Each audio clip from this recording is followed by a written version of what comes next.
But you know what today is? Well, if you're going to work this morning, you should know it's National Boss Day. And there are, of course, all kinds of bosses out there. Demanding ones, sweet ones, clueless ones, and grumpy ones. From the gruff Mr. Grant. You got spunk. Well, I hate spunk. To dapper Don Draper. It's your job. I give you money, you give me ideas. and you never say thank you. That's what the money is for. Some of the most iconic characters in TV history are the ones in charge. They can be clueless, like Seinfeld's Jay Peterman. I'm reading the most fascinating article on the most fascinating people of the year. Merciless, a la the Donald. You're fired. Drive a hard bargain like Jack Donaghy from 30 Rock. When there was a deal no one could close, they brought in Donaghy. So it's agreed. You'll be moving forward with this partnership. And some, like The Office's Michael Scott, are just plain cringeworthy. People say I am the best boss. They go, God, we've never worked in a place like this before. You're hilarious. And you get the best out of us. I think that pretty much sums it up. Oh, man, I miss Michael Scott. I'm telling you. So whether you like your boss or not, how can you at least get along? Tom Gimbel is the president and CEO of LaSalle Network, a staffing and recruiting firm, and Angie Hicks is the founder of Angie's List, the well-known consumer review service. Good morning to you both. Good to be here. Okay, so how do I get along? I don't like my boss's tactics, but I have to get along with him to get the job done. How do you manage that relationship? I think the key is you have to understand what the end goal is. The goal is to get the project done, to make the company money, and at the end of the day, you have to follow somebody's lead. Someone's in charge. And remember, it's a relationship, so you need to be willing to give some feedback. I think sometimes we just take what they say and don't actually have a two-way street, and they can improve as well. Well, we got some feedback from some of our viewers. First one's from Lauren in Maryland. It's interesting. Told me I should never miss a call on my company phone, even if it means taking it into the bathroom with me.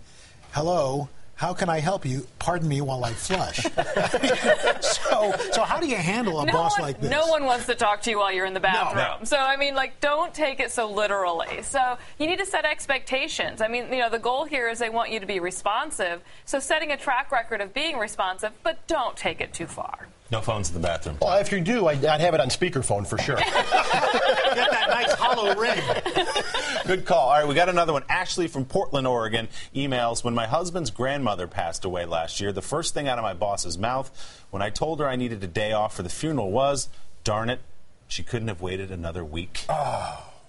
How do you handle that kind of I think you just have to realize that sometimes what comes out of people's mouth and what they genuinely mean aren't always the same things. And you can't take everything so literally. And you have to realize maybe they have a big project going on. People say things that aren't really in their heart. Okay, last one. Made us stay over Saturday nights on business trips because flights were cheaper. Checked our trash cans for thrown away paper clips and charged us vacation time for jury duty. I mean, that almost sounds illegal. Right. But I mean, I think, you know, honestly, it's like you can create a culture of being frugal, but I think that one is a little too Big Brother-like. I mean, like going through the trash can. I mean, but, you know, you can create fun incentives. Like we used to have a one where we would, like, churn in old pins to get a new pin. Like, and everybody did it, top to bottom. But how do you react to a boss like that? What do you do to say, hey, maybe we've gone a little too far? You put a little surprise in the garbage can for them. Hey now! Tom Gimbel! There you go.